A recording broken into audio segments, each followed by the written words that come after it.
primeiro, eu acho assim, primeiro para você falar do Carson Gracie, cara, você tem que, porra, você realmente, quem teve a oportunidade de conhecer o Carson Gracie, para falar do Carson, você faz todo um retrocesso na sua mente, cara, e, porra, cara, você tem que cair numa humildade, porque tem que fazer, sabe, era ele era uma celebridade, né? Um mestre, um cara totalmente diferenciado, né? O, o, a minha experiência no Carson, muita gente até confunde, tá, cara? Tem pessoas que falam assim, pô, tu é faixa preta do Carson, tu é faixa marrom do Carson. Eu falo, cara, eu nunca treinei jiu-jitsu no Carson Gracie, pô, e nunca fui aluno do Carson de jiu-jitsu. Eu simplesmente trabalhei com os atletas do Carson Gracie. Então, realmente, o meu início, pontapé mesmo, assim, o início meu de trabalhar com o Vale Tudo e hoje MMA, foi com os caras do Carson Gracie, porque esses caras me procuraram, né? Exatamente. Depois do sucesso com o Frederico Flecha, é aquilo, né? Rio de Janeiro, todo mundo se conhece. Então os caras começaram a falar, ó, pô, o preparador do Flecha, pô, o cara do judô olímpico. Então, aquilo ali repercutiu. E eu me lembro eu lembro do Carlão me procurando. O Carlão foi lá me procurar na Heavy Dutch. Eu, gigante, nessa época eu era bodybuilder, competidor. O Carlão, porra, eu preciso ganhar peso, Aí eu falei, quanto tá pesando agora? Cara, ele não tinha 90 quilos, ele tava com 80 e poucos quilos. Eu falei, cara, não pode, desse tamanho, tu tem que pesar no mínimo uns 115 quilos, 116. Ele falou, porra, mas como? Eu falo, eu vou te ajudar, irmão.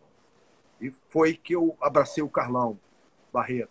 E aí veio o Carlão, veio o Vitor. O Vitor, cara, tinha 15 anos, 15 para 16. Ele me procurou, falou, porra, eu quero treinar contigo, porque eu também preciso aumentar de tamanho. Eu pretendo lutar vale tudo. Olha isso, eu pretendo lutar vale tudo. Porra, e quero ficar mais forte, porque os caras são mais velhos. Porra, eu sou mais novo, eu preciso fazer frente aos caras.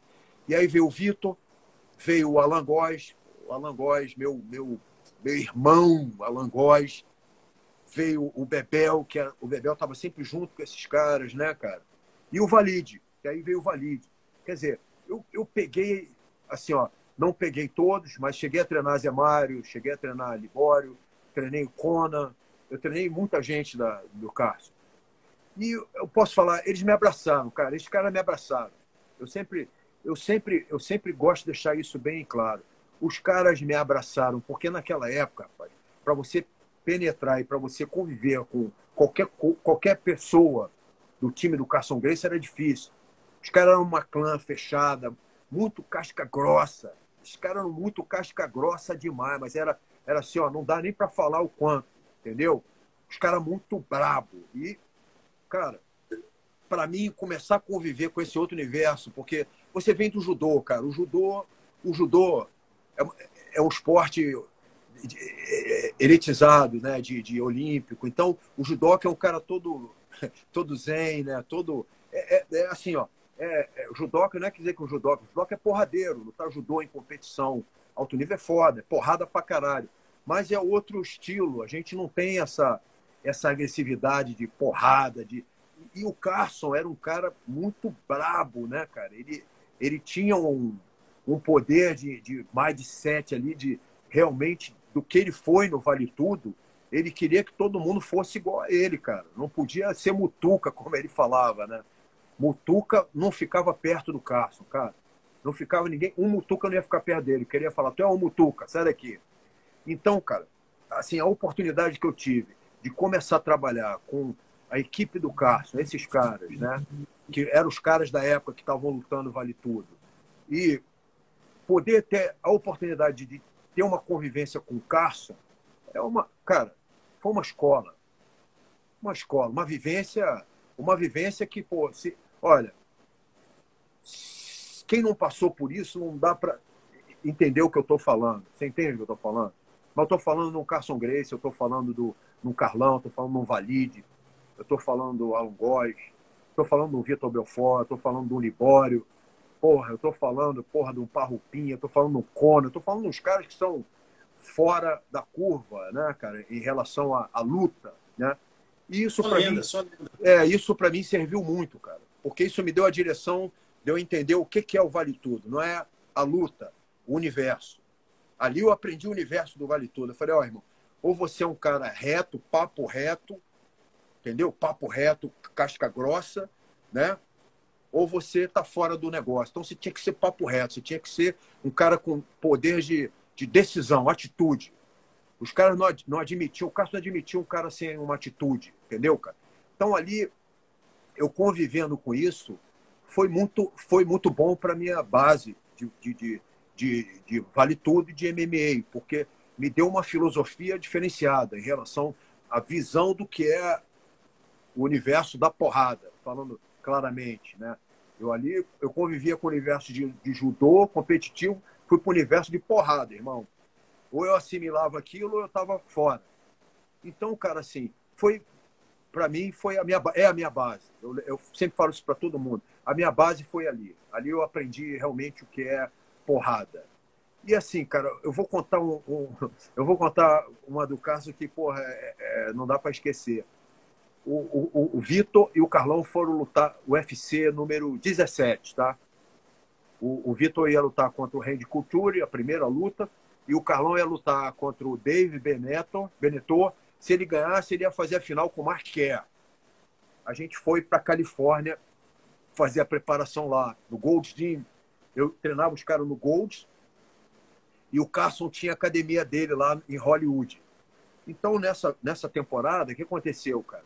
Eu, Carlão, Alex Negão e Serjão, todos do Carson, eles eram no sparring. O Carlão ia lutar.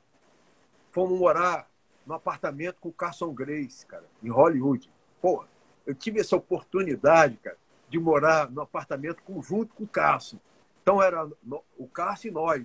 Cara, imagina você dormir e acordar, porra, vendo um Carson Grace, escutando o Carson Grace. Beleza.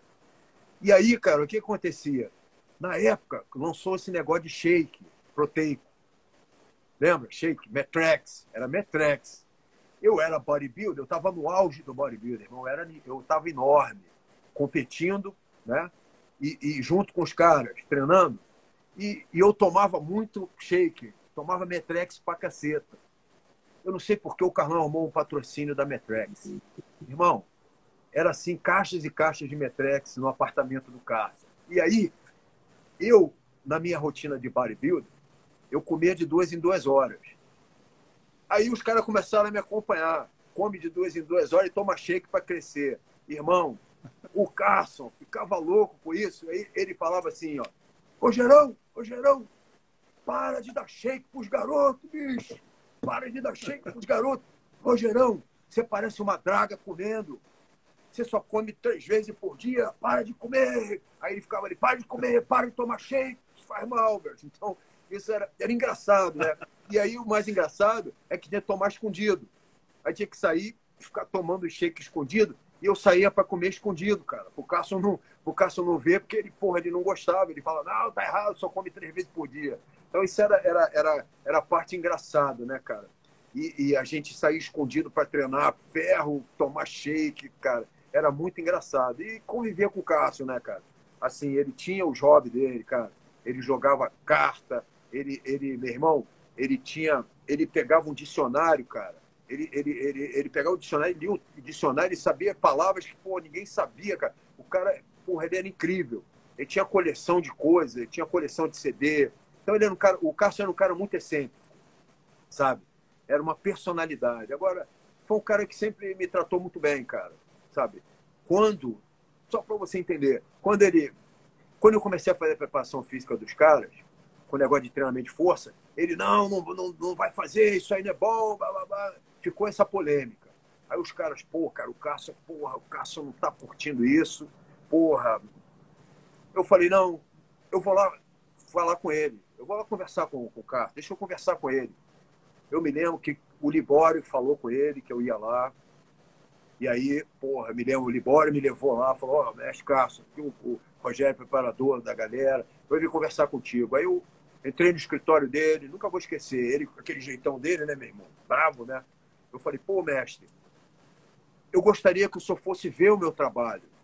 para o senhor entender como é que funciona o trabalho. Pô, o senhor pode ir lá amanhã, o treino é 8 horas da manhã, o senhor pode ir lá ver, porque depois que o senhor olhar, eu tenho certeza que o senhor vai entender. Ele, tá bom, bichão, amanhã eu tô lá. Pô, eu falei, será que ele vai? Cara, 8 horas da manhã, o carro estava lá na Revidante, Copacabana. Pô, aí eu fiz o trabalho com os caras. Foi até um dia de circuito. Vitor, fez o Vitor. Cara, eu me lembro muito que o Vitor fez. Eu não lembro quem estava na sequência, mas eu lembro o Vitor. Quando acabou, ele falou, pô, bichão, gostei do teu trabalho, muito bom, gostei do seu trabalho. Aí eu fiquei tranquilo, porque ele aprovou, entendeu, cara?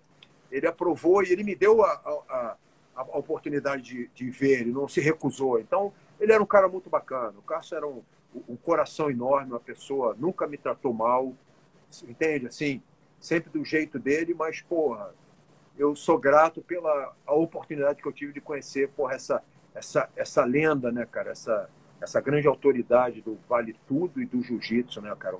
O mestre Carlson Gracie.